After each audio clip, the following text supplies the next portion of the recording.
إن الحمد لله نحمده ونصلي على رسوله الكريم أما بعد أعوذ بالله السميع العليم من الشيطان الرجيم من همزه ونفخه ونفسه بسم الله الرحمن الرحيم قل سيروا في الأرض ثم انظروا كيف كان عاقبة المكذبين۔ تفسیر القرآن کے سبق میں آج انشاءاللہ سورۃ الانعام اس کا دوسرا رکوع ہم پڑھیں گے۔ پہلے لفظی ترجمہ اس کا ہم دیکھتے ہیں، پھر انشاءاللہ اس کی تفسیر پڑھیں گے۔ قل کہہ دیجئے، سیرو تم سب چلو پھرو، فی الارض زمین میں، ثم انظروا پھر تم سب دیکھو، کیف کان کیسے ہوا، عاقبت و انجام، المکذبین جھٹلانے والوں کا، جن لوگوں نے پیغمبروں کی تکذیب کی، انہیں جھٹلایا اور اللہ رب العالمین کی توحید کا انکار کیا، ان کا انجام کیا ہوا۔ قل آپ کہہ دو، لیمن کس کا ہے، ما فی السماوات جو آسمانوں میں ہے، والارض اور جو زمین میں ہے۔ قل آپ کہہ دو، للہ وہ سارے کا سارا اللہ کا ہے، کتبہ اس نے لازم کیا ہے، لکھ دیا ہے، علی نفسی اپنے نفس پر، الرحمہ رحمت کو، لیجمعنکم البتہ ضرور وہ جمع کرے گا تمہیں، الی یوم القیامہ قیامت کے دن تک، لا ریب فیہ کہ اس میں کوئی شک نہیں ہے، قیامت کے آنے میں کوئی شک نہیں۔ الذین وہ لوگ کہ جن سب نے خسروا نقصان میں ڈال رکھا ہے، انفسہم اپنے نفسوں کو، فہم لا یؤمنون بس وہ سب ایمان نہیں لانے والے۔ وَلَهُ مَا سَكَنَ فِي اللَّيْلِ اور اسی کا ہے، ما سکن جو کچھ رکا ہوا ہے، فی اللیل رات میں، یا جو مخلوق بستی ہے رات میں، والنہار اور دن میں، راتوں کو جو مخلوق رہتی ہے یا رات میں جو چیز رکی ہوئی ہے وہ بھی اللہ کی ہے، والنہار اور دن میں جو کچھ ہوتا ہے وہ بھی سب اللہ کا ہے، وَهُوَ السَّمِيعُ الْعَلِيمُ اور وہ خوب سننے والا اور خوب جاننے والا ہے۔ قل آپ کہہ دیں، اغیر اللہ کہ اللہ کے علاوہ، اتخذوا میں بنا لوں، ولین کسی کو مددگار، دوست، فاطر السماوات جو کہ پیدا کرنے والا ہے آسمانوں کو، والارض اور زمین کو، وہو یطعم اور وہ کھلاتا ہے، ولا یطعم خود کھاتا نہیں، ولا یطعم خود نہیں کھاتا، نہ ہی کوئی اس کو کھلایا جاتا ہے، وہ خود دیتا ہے، لیتا نہیں ہے، کھلاتا ہے، کھاتا نہیں ہے، مدد کرتا ہے، اس کو کسی کی مدد کی ضرورت نہیں ہے۔ قل آپ کہہ دو، انی امرتو بے شک مجھے حکم دیا گیا، ان اکونا کہ میں ہو جاؤں، اولا پہلا، من اسلم جو اسلام لایا ہو، کہ میں پہلا فرما بردار بن جاؤں، ولا تکونن من المشرکین اور مجھے یہ بھی کہا گیا کہ میں مشرکوں میں سے نہ ہو جاؤں۔ قل آپ کہہ دو، انی اخاف بے شک میں ڈرتا ہوں، ان عصیت اگر میں نافرمانی کروں، ربی اپنے رب کی، عذاب یوم عظیم بڑے دن کے عذاب سے، من یصرف عنہ جو شخص کے ٹال دیا گیا، عنہ اس سے، یومئذ اس دن کا عذاب، فقد رحمہ تو یقیناً اس پر رحم کیا گیا، وذالک الفوز المبین اور یہ واضح کامیابی ہے۔ وَإِن يَمْسَسْكَ اللَّهُ اور اگر پہنچائے تجھے اللہ بضر کوئی تکلیف، فلا کاشف لہ تو کوئی نہیں دور کرنے والا اسے، الا ہوا مگر وہی، وَإِن يَمْسَسْكَ اور اگر وہ پہنچائے تجھے بخیر کوئی خیر کوئی نفع، فَهُوَ عَلَى كُلِّ شَيْءٍ قَدِيرٌ تو وہ ہر چیز پر قدرت رکھنے والا ہے، وَهُوَ الْقَاهِرُ اور وہی اللہ غالب ہے، فوق عبادہ اپنے بندوں پر، وَهُوَ الْحَكِيمُ الْخَبِيرُ اور وہ بہت بڑی حکمت والا اور خوب خبردار ہے۔ قل ای شیء آپ کہہ دو، ای شیء کون سی چیز، اکبر زیادہ بڑی ہے، شہادہ گواہی کے اعتبار سے، قل اللہ آپ کہہ دو، اللہ شہید گواہ ہے، بینی میرے درمیان، و بینکم اور تمہارے درمیان، و اوحی اور وحی کیا گیا ہے، الیہ میری طرف، ھذا القرآن یہ قرآن، لانذرکم تاکہ میں ڈراؤں تمہیں، بہ اس کے ذریعے، ومن بلغ اور جسے پہنچے اسے بھی میں ڈراؤں، جس تک قرآن پہنچے اسے بھی میں ڈراؤں، یا جس تک قرآن پہنچے وہ بھی آگے ڈرائے۔ اَإِنَّکُمْ کس چیز سے، اَإِنَّکُمْ کیا واقعی تم سب، لتشہدون گواہی دیتے ہو، ان مع اللہ کہ اللہ کے ساتھ، آلہۃ اخری کوئی دوسرے معبود بھی ہیں، قل آپ ان سے کہہ دیں، لا اشہد میں تو گواہی نہیں دیتا، قل انما بے شک ہوا الہ، آپ کہہ دیں کہ بے شک ہوا الہ، وہی الہ، واحد ایک ہی ہے، الہ ایک ہے، معبود ایک ہے، وَإِنَّنِي بَرِيءٌ، اور بے شک میں بری ہوں، بیزار ہوں، مما اس سے، تشرکون جو تم شریک بناتے ہو، الذین وہ لوگ، آتیناہم الکتاب کہ جن کو ہم نے کتاب دی، یعرفونہ وہ سب پہچانتے ہیں اسے، اس کتاب کو یا اس نبی کو، کما یعرفون ابناءہم جیسا کہ وہ پہچانتے ہیں اپنے بیٹوں کو، الذین جن سب نے خاسروا نقصان میں ڈالا، انفسہم اپنے نفسوں کو، فہم لا یؤمنون تو وہ سب ایمان نہیں لائیں گے۔ یہاں تک رکوع کمپلیٹ ہوا آج کا ہمارا، تو اس کی تفسیر اب ہم پڑھتے ہیں۔ پچھلے سبق میں اس سورت کے شروع میں نے بتایا تھا کہ اس سورت میں اصل جو مکی صورتوں کا مرکزی مضمون ہے وہ عقیدہ توحید ہے، توحید کا اثبات ہے، توحید پر دلائل ہیں، اور پھر یہ بھی میں نے بتایا تھا کہ پھر دو طرح سے اللہ رب العالمین اپنے انسانوں کو، بندوں کو ڈراتے ہیں، ایک ہوتا ہے تذکیر بآلاء اللہ، اور ایک ہوتا ہے تذکیر بایام اللہ۔ تذکیر بآلاء اللہ کا معنی اللہ تعالیٰ اپنی قدرت کے دلائل دے کر، اپنی جو ہے کائنات پر غور و فکر کی دعوت دے کر کہ دیکھو میں نے آسمان بنایا، زمین بنائی، اور میری یہ قدرت ہے، یہ ساری قدرت پر غور کرنے کی اللہ رب العالمین دعوت دیتے ہیں کہ ان چیزوں کو، مخلوق کو پہچان کر خالق کو پہچان لو۔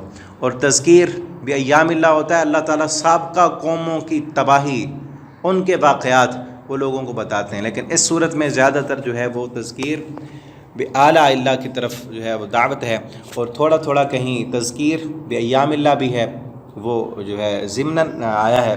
یہاں دیکھیں پہلی آیت یہی ہے، تذکیر بایام اللہ، قل سیرو، ان سے کہو کہ سیرو چلو پھرو، فی الارض زمین میں، ثم انظروا پھر دیکھو تم، کیف کان عاقبۃ المکذبین جھٹلانے والوں کا انجام کیا ہوا۔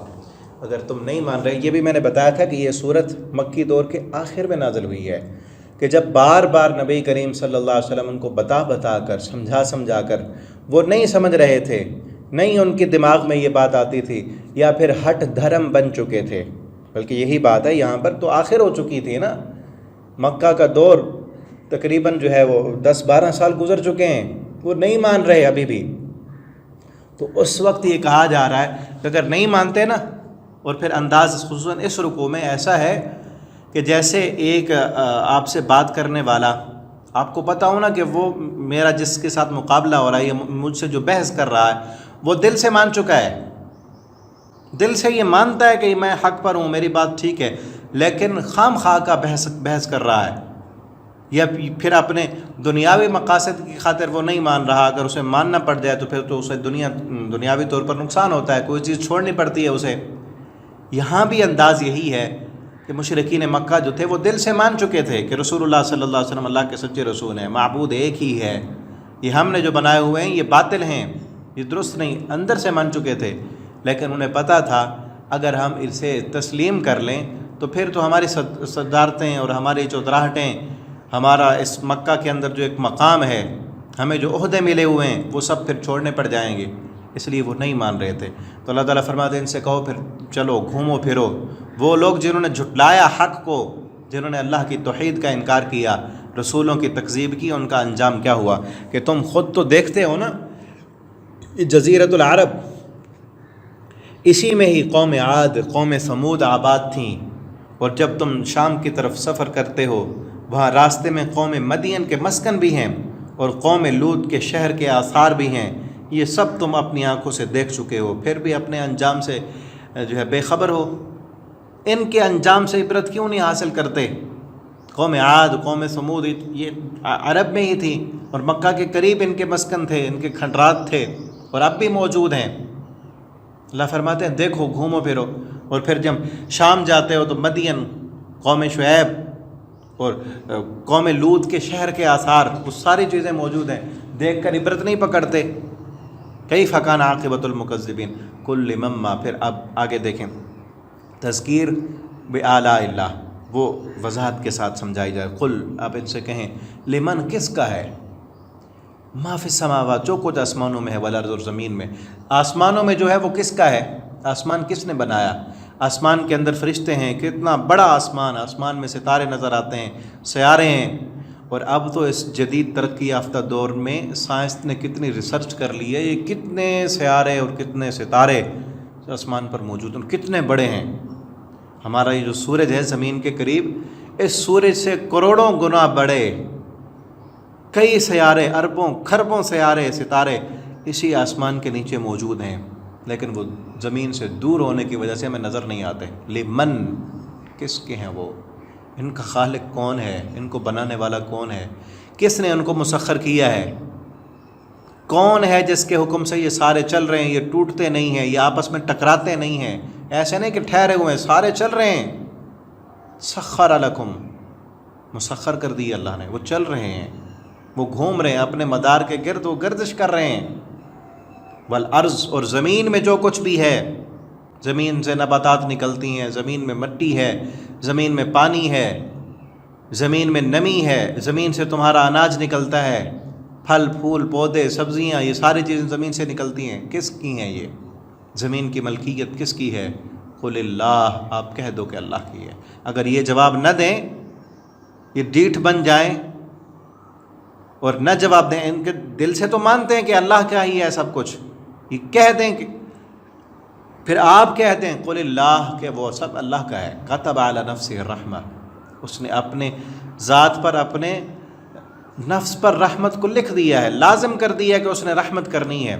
اور نبی کریم صلی اللہ علیہ وسلم نے فرمایا، حضرت ابو ہریرہ رضی اللہ تعالیٰ عنہ فرماتے ہیں کہ اللہ رب العالمین نے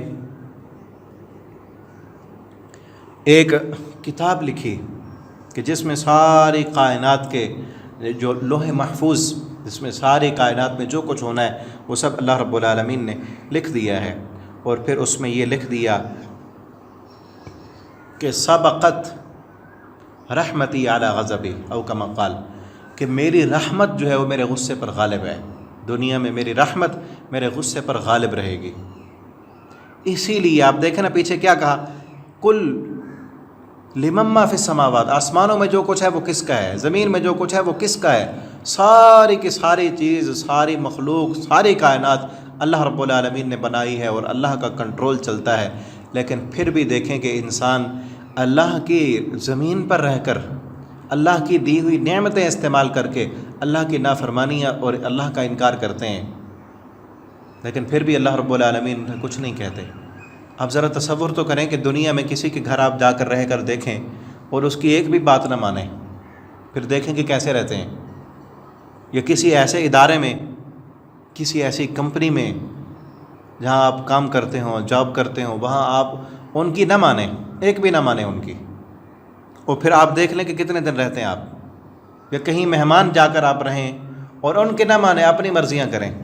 کسی نے آپ کو کمرہ دیا رہنے کے لیے، آپ اس میں ساری چینجنگ کر دیں کہ نہیں یہ چیز یہاں نہیں ہونی چاہیے، یہ یہاں نہیں ہونی چاہیے، یہ اٹھنے کا ٹائم جو ہے وہ میری مرضی کا ہونا چاہیے، کھانا کھانے کا ٹائم میری مرضی کا ہونا چاہیے، ان کی نہ مانیں، آپ اپنا ہی کریں، تو پھر کتنے دن رہیں گے؟ کوئی کمپنی کا مالک، کوئی بڑا، کوئی لیڈر کسی ایسے انسان کو اپنے پاس قطعاً نہیں رکھ سکتا، نکال دے گا۔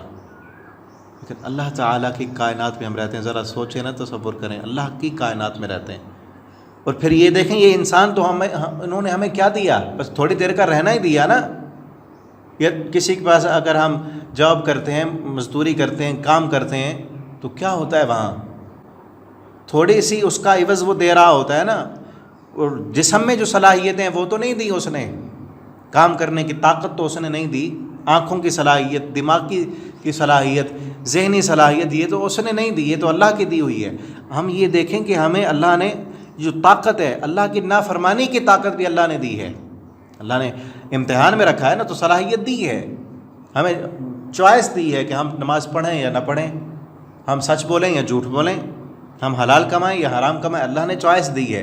وہ بھی طاقت اللہ کی دی ہوئی ہے، زمین بھی اللہ کی ہے، آسمان بھی اللہ کا، ہم کھاتے بھی اللہ کا ہیں، پیتے بھی اللہ کا ہیں، آنکھیں بھی اللہ نے دی، کان بھی اللہ نے دیے، جسم میں صلاحیتیں اور طاقتیں سب کچھ اللہ نے دی، لیکن پھر بھی اسی کی نافرمانیاں ہو رہی ہیں۔ تو کیا ہے؟ کتب علی نفسہ الرحمہ، اللہ فرماتا ہے یہ رحمت میں نے اپنے اوپر خود لازم کی، کسی اور نے لازم نہیں کی۔ اللہ نے خود اپنے آپ کے لیے فرض کر دیا، لازم کر دیا کہ میں نے رحمت کرنی ہے، دنیا میں میری رحمت میرے غصے پر غالب رہے گی۔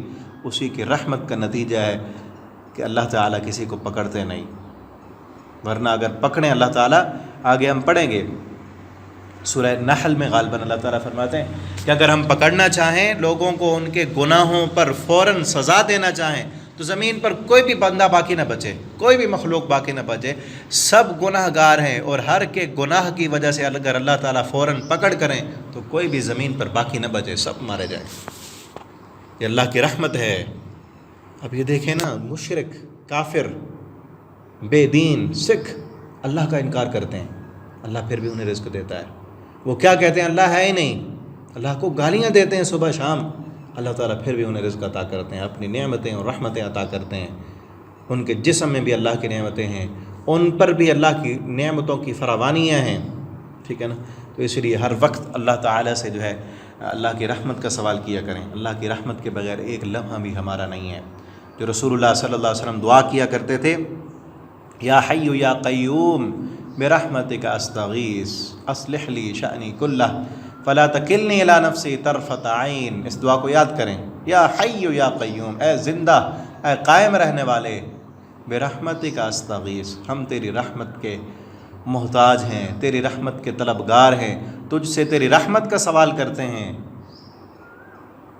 اصلح لی شأنی کلہ، اللہ ہمارے تمام معاملات کو درست کر دے، فلا تکلنی الی نفسی، ہمیں اپنے نفسوں کے سپرد نہ کرنا، طرفۃ عین، ایک پلک جھپکنے کے برابر بھی، کہ پلک جھپکنے کے برابر بھی اپنی رحمت سے ہمیں دور نہ کرنا۔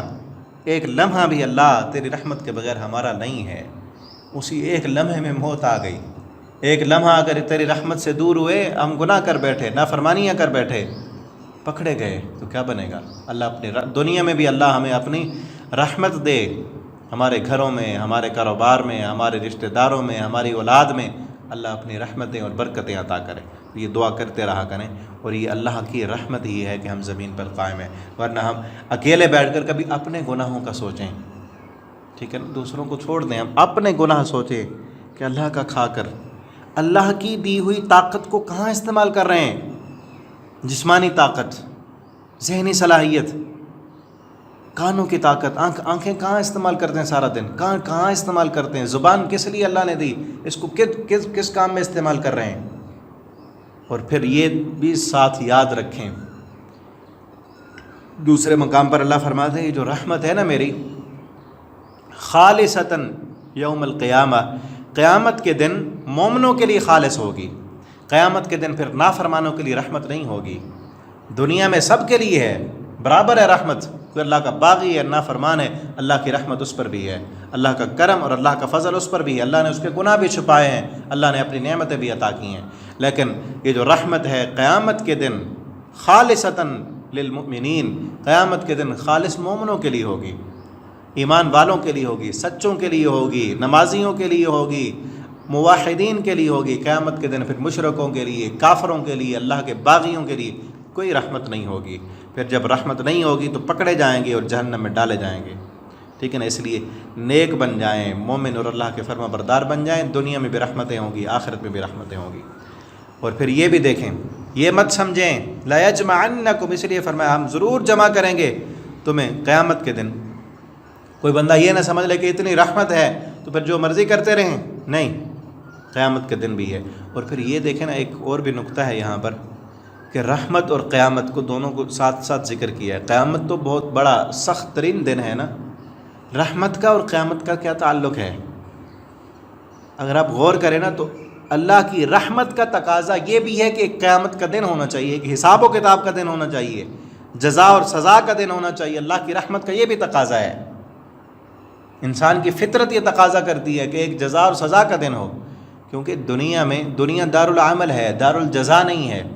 اس دنیا میں کسی انسان کو اس کی نیکیوں کا پورا بدلہ نہیں ملتا، ٹھیک ہے نا۔ تو رحمت کیا کہتی ہے کہ پورا بدلہ ملنا چاہیے نا۔ رحمت کا تقاضا یہ ہے کہ جس انسان پر دنیا میں ظلم ہوا اس کو انصاف ملنا چاہیے، لیکن دنیا میں نہیں ہوتا۔ ایک ظالم ہے، ایک ظالم دنیا میں ہم دیکھتے ہیں نا، ظالم ہے، اس نے 100 بچوں کو قتل کر دیا ہے، ظلم کیا اس نے۔ اب بدلے میں اگر اس کو پکڑا بھی جائے اس کو قتل کر دیا جائے، تو کیا 100 بچوں کو جو اس نے تڑپا تڑپا کے مارا تھا، قتل کیا تھا، اس کا بدلہ ہو گیا؟ اس کو تو ایک کو مارا نا، ایک کو ہی قتل کیا، تو ایک کا بدلہ ہوا، باقی 99 کدھر گئے؟ تو ختم۔ یا اس کو پکڑا گیا اور اس نے خودکشی کر لی، ختم، زندگی گئی اس کی، بدلہ تو نہ ہوا، اس کو پوری سزا تو نہ ملی۔ انسان کی عقل، انسان کی فطرت اس بات کا تقاضا کرتی ہے، اور اللہ کی رحمت اس بات کا تقاضا کرتی ہے کہ انصاف ہونا چاہیے، اور انصاف کا دن قیامت کا دن ہے۔ لا یجمعنکم، اللہ فرماتے ہیں میری رحمت کا تقاضا یہ ہے کہ ہم تمہیں جمع کریں گے، اور تمہارے کسی نے ظلم کیا ہے تم پر تو پورا بدلہ دیں گے، اور تمہاری نیکیوں کا بھی پورا صلہ دیں گے۔ اب دیکھیں نا، ایک انسان نے دنیا میں 100 بندوں کے ساتھ اچھا سلوک کیا، یا 100 یتیموں کی اس نے پرورش کی، ان کو پالا، ٹھیک ہے نا، یا 100 بندوں کو ان کو زندگی دے دی، موت سے بچا لیا، بہت سے نیکی کے کام ہیں۔ اب اس کے مقابلے میں اس کی تو ایک ہی جان ہے نا، پورا صلہ تو نہیں ملا، سب کے ساتھ وہ اچھائیاں کرتا رہا۔ لیکن بعض دفعہ یہ بھی ہوتا ہے کہ انسان سب کے ساتھ اچھائی کر رہا ہے، نیک سلوک کر رہا ہے، ٹھیک ہے نا، جو کسی پر ظلم نہیں کرتا، سب کو ان کے حق پورے دیتا ہے، اور اپنا حلال کا کمایا ہوا مال وہ جو ہے فقراء پر، مساکین پر، اللہ کے دین پر خرچ کر رہا ہے، لیکن بدلے میں اس کو دنیا میں وہ بیمار بھی رہتا ہے، وہ پریشان بھی رہتا ہے، دکھ اور مصیبتیں بھی اس پر آ جاتی ہیں، اس کے ساتھ جو ہے لوگ ظلم بھی کرتے ہیں، اس کے ساتھ ناانصافی بھی ہو جاتی ہے، اس کو اس کی نیکیوں کا صلہ تو نہیں ملا، پورا صلہ دنیا میں نہیں ملتا۔ تو اللہ کی رحمت کا تقاضا یہ ہے کہ جس نے اللہ رب العالمین کی ذات کے لیے، اللہ کو راضی کرنے کے لیے، بن دیکھے رب پر ایمان رکھتے ہوئے، بن دیکھی جنت پر ایمان رکھتے ہوئے دنیا میں نیکیاں کی، انسانیت کے ساتھ اچھا سلوک کیا، رب کی فرما برداری کی، اللہ کی رحمت یہ تقاضا کرتی ہے کہ ایک دن ہونا چاہیے جس دن میں اس کو اس کی نیکیوں کا پورا بدلہ ملے، ٹھیک ہے نا۔ لا یجمعنکم، اس لیے فرمایا میری رحمت یہ تقاضا کرتی ہے کہ ہم تمہیں جمع کریں گے قیامت کے دن، لا ریب فی، جس میں کوئی شک نہیں ہے۔ اے اللہ کی رحمت کے امیدوارو، بن دیکھے جنت کے لیے محنت کرنے والو، لا ریب فی، اس دن میں کوئی شک نہیں ہے۔ اگر آج دنیا میں اللہ کی رضا کے لیے باتیں کر رہے ہو، اس کا صلہ دنیا میں نہیں مل رہا، دنیا میں لینا ہی نہیں، آخرت میں لینا ہے۔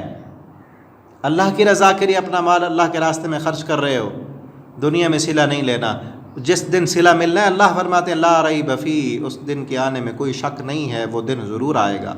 اور پھر اگر ظلم ہو رہا ہے تم پر، مظلوموں کو بھی اللہ رب العالمین کی طرف سے تسلی ہے کہ اگر تم پر ظلم ہو رہا ہے اور ظالم کے ہاتھ اتنے وسیع ہیں کہ کوئی اس کو پوچھنے والا نہیں ہے، ساری دنیا اسی کے ساتھ ہے، اقتدار اسی کا ہے، لوگ اسی کی بات مانتے ہیں، تو لیجمعنکم، اللہ فرماتے میری رحمت یہ تقاضا کرتی ہے۔ انسان کی فطرت تو یہ کہتے ہیں نا کہ اس پر ظلم ہو رہا ہے، ظلم ہی ہوتا رہے، مظلوم بیچارہ ظلم سہتا سکتا مر ہی گیا، تو کیا رحمت ہوئی؟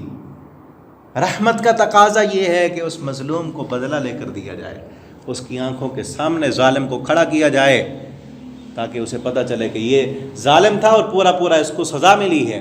لا یجمعنکم، اسی لیے ظالم کو بھی تنبیہ ہے اور مظلوم کو بھی دلاسا ہے۔ ظالم کو تنبیہ ہے کہ مت سمجھ دنیا میں اگر تجھے پکڑنے والا کوئی نہیں، تو جو مرضی کر رہا ہے، تجھے پوچھنے والا کوئی نہیں، دنیا تیرے ساتھ ہے اور دنیا تیرے گن گاتی ہے۔ اب دیکھیں نا، میڈیا کا دور ہے، دجالیت کا دور ہے، یہاں پر سچ اور جھوٹ میں کوئی فرق نہیں کیا جا سکتا، پیسے کا ساتھ دیا جا رہا ہے، مٹیریلزم کا دور ہے، ٹھیک ہے نا، جھوٹ کو سچ بنایا جا رہا ہے اور سچ کو دبایا جا رہا ہے، حقیقت کو فراموش کر دیا جاتا ہے۔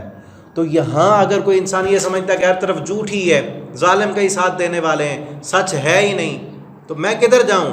تو اللہ فرماتے ہیں ایک دن آئے گا، لَيَجْمَعَنَّكُمْ إِلَىٰ يَوْمِ الْقِيَامَةِ لَا رَيْبَ فِيهِ، جس کے آنے میں کوئی شک نہیں ہے، وہاں پر حقیقتیں واضح ہوں گی، وہاں پر سچ سامنے آئے گا۔ پیچھے ہم پڑھا ہے نا پچھلی سورت کے آخر میں، یوم ینفع الصادقین صدقہم، یہ وہ دن ہے جس دن جمع کریں گے، اس دن میں کوئی شک نہیں، ینفع الصادقین صدقہم، سچوں کو ان کی سچائی فائدہ دے گی، جھوٹ وہاں ختم ہو جائے گا۔ جو سچا ہوگا اپنے عقیدے میں، اپنے ایمان میں، اپنے عمل میں، اپنے رب کے ساتھ تعلق میں، اس کو اس کی سچائی ہی فائدہ دے گی، باقی سب کے جھوٹ وہاں ختم ہو جائیں گے۔ لا ریب فی الذین خسروا انفسہم، وہ لوگ جنہوں نے اپنے خسروا انفسہم، اپنے آپ کو نقصان میں ڈالا، اپنے نفسوں کو،